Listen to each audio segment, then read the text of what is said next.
Hi, I'm Kesten Rono, and today is day 150 of A Course in Miracles. Thank you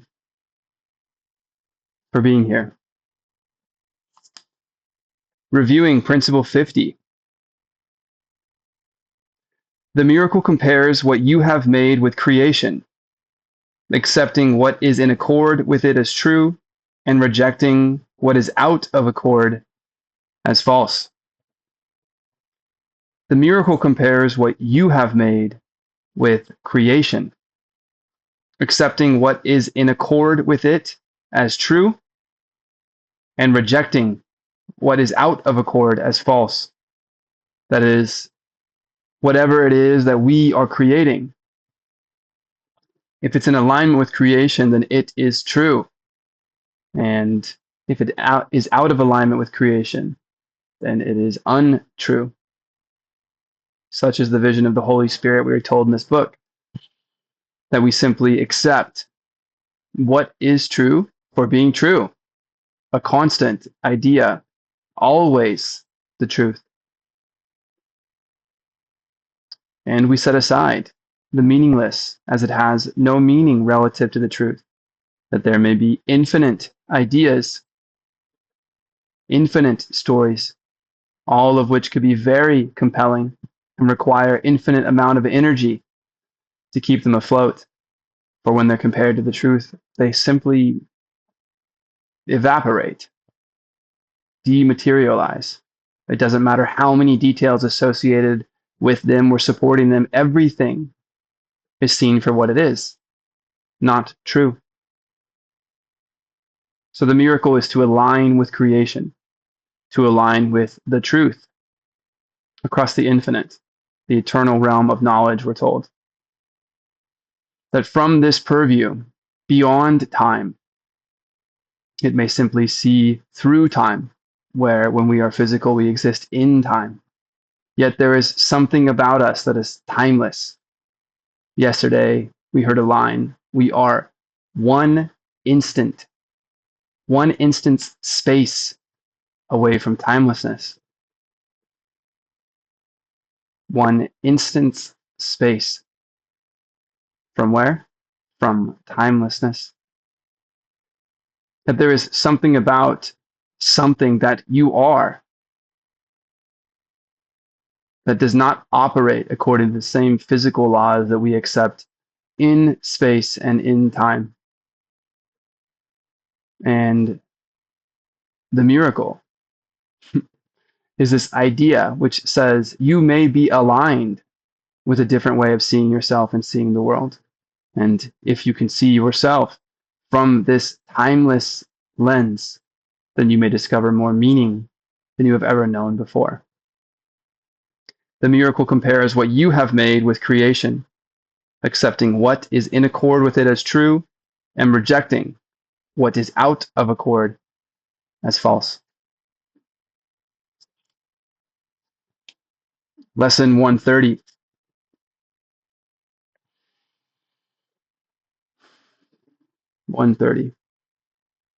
It is impossible to see two worlds. Yesterday we said, the world I see holds nothing that I want. Beyond this world, there is a world I want.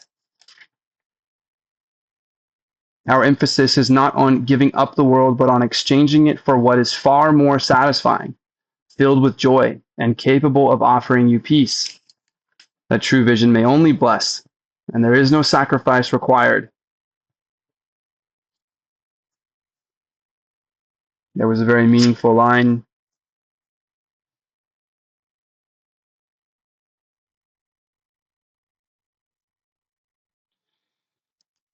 that what we were afraid of losing was loss itself.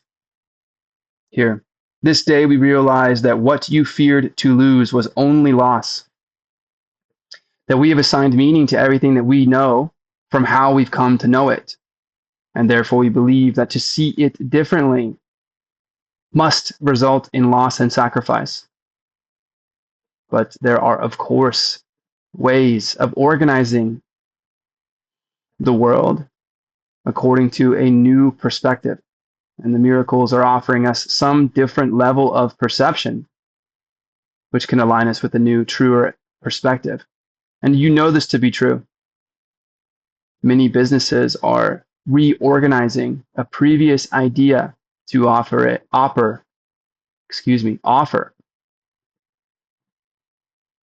more efficiency and therefore more value by saving time. We are in a world that is constantly attempting to save time.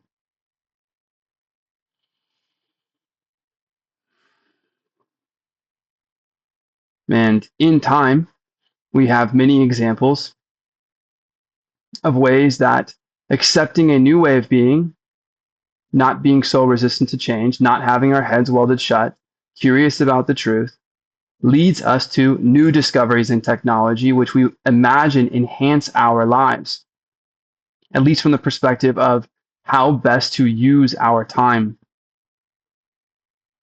If we can see ourselves as timeless, all of the needs about our hurried state of mind and all of the efficiency gains from repackaging ideas into some more efficient flow all begin to fade. And how we decide what has meaning and what does not is unaffected by time, perhaps unaffected by space. Whatever it is that we are in God, in love, is not physical.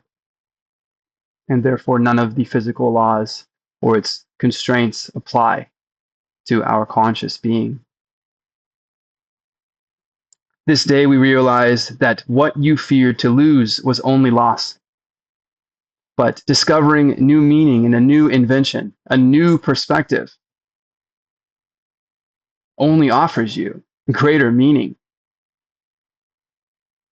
And there is nothing that you have set aside for something that you deem to be more valuable or greater.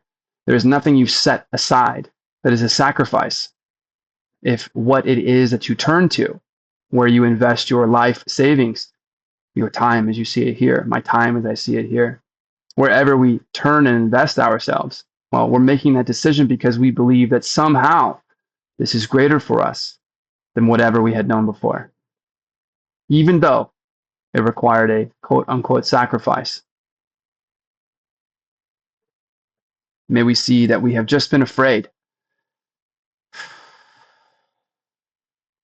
of losing when there is nothing lost, and our fear holds no justification as we move closer to joy and peace and knowingness. The world I see holds nothing that I want. Beyond this world, there is a world I want. It is impossible to see two worlds. Please repeat after me. It is impossible to see two worlds.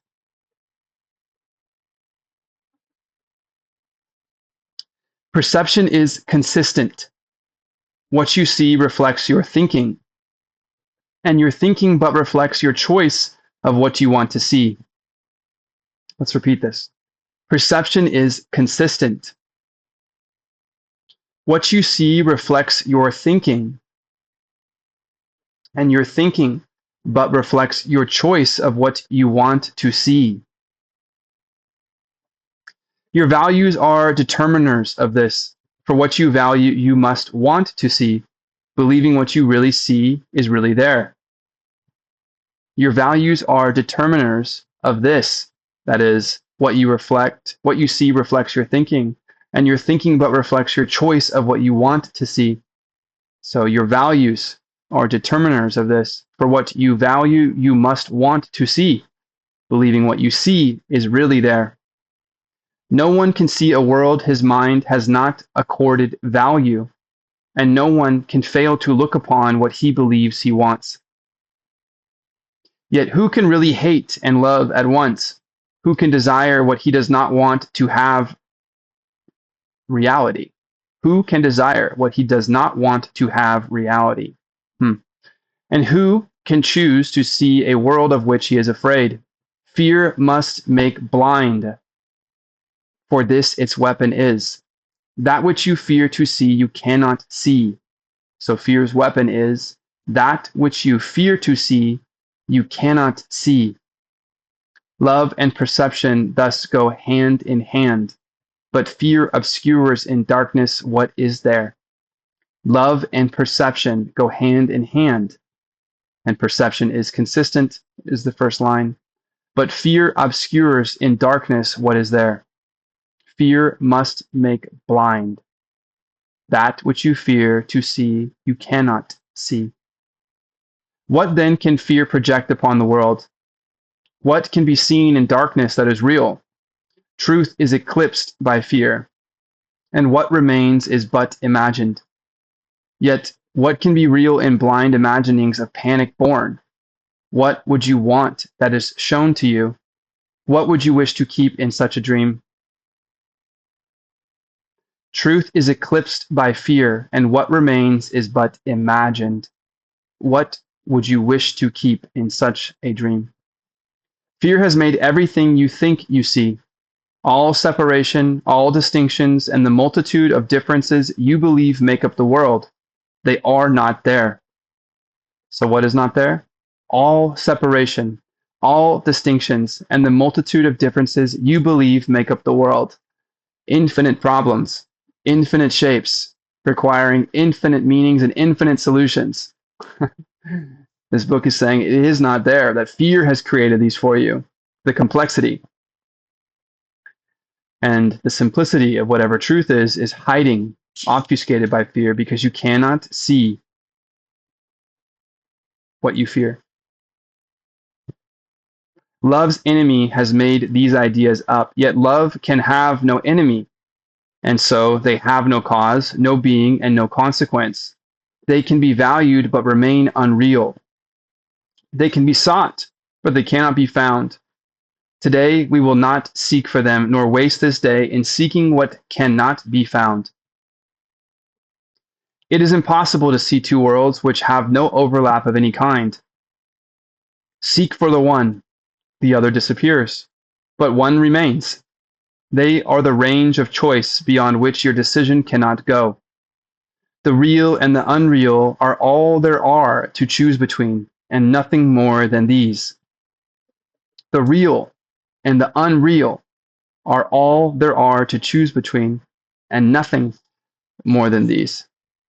Red pill or blue pill. Today, we will attempt no compromise where none is possible. The world you see is proof you have already made a choice as all-embracing as its opposite.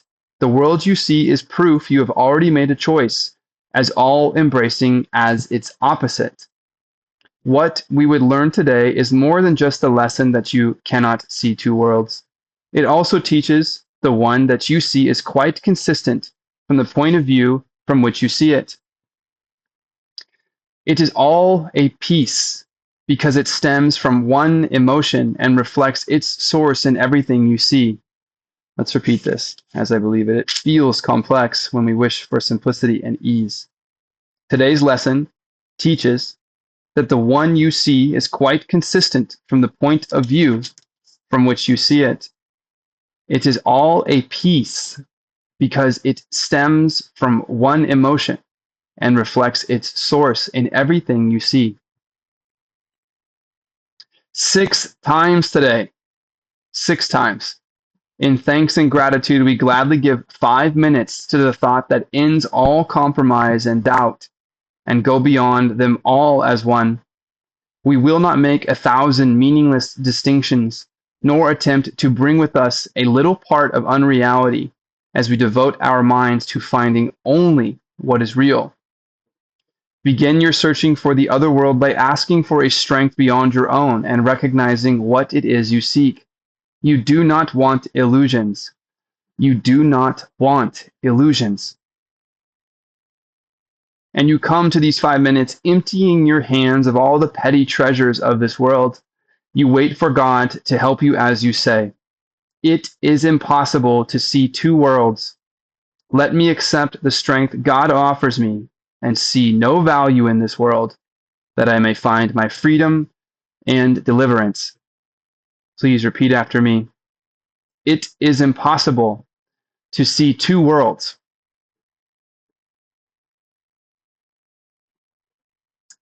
Let me accept the strength God offers me and see no value in this world, that I may find my freedom and deliverance. Again, please, it is impossible to see two worlds. Let me accept the strength God offers me and see no value in this world, that I may find my freedom and deliverance. It is impossible to see two worlds. Let me accept the strength God offers me and see no value in this world, that I may find my freedom and deliverance.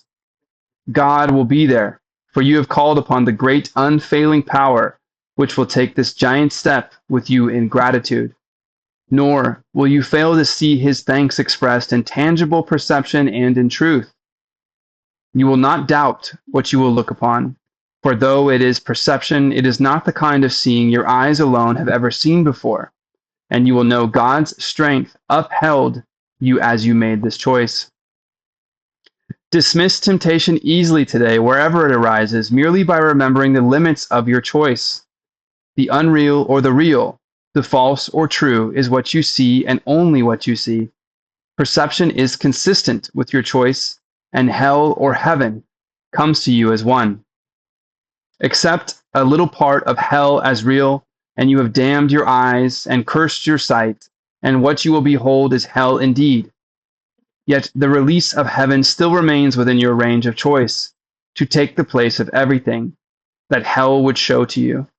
All you need to say to any part of hell, whatever form it takes, is simply this: it is impossible to see two worlds. I seek my freedom and deliverance, and this is not a part of what I want. It is impossible to see two worlds.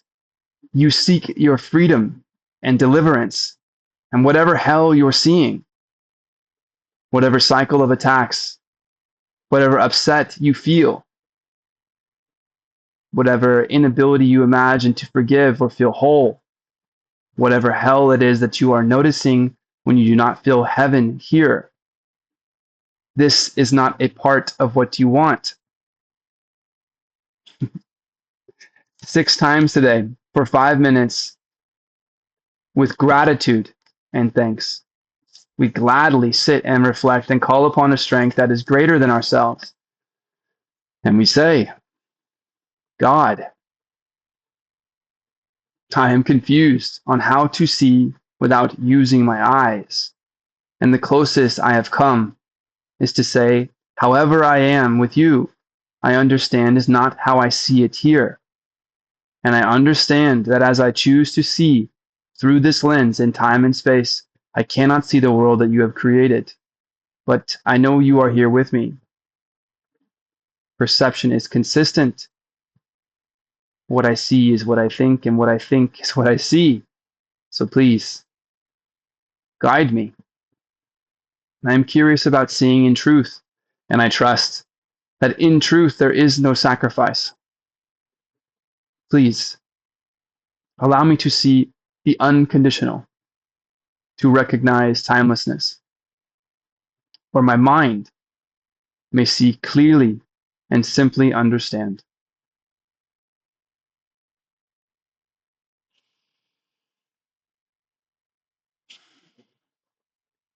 I am Kesten Rono, and I am grateful for walking this path, and thank you for joining me. May we see a joyous world, and may we accept the strength and guidance that comes with aligning ourselves with the curiosity of truth and light. I'll see you tomorrow after 6 prayers of gratitude. Please be well.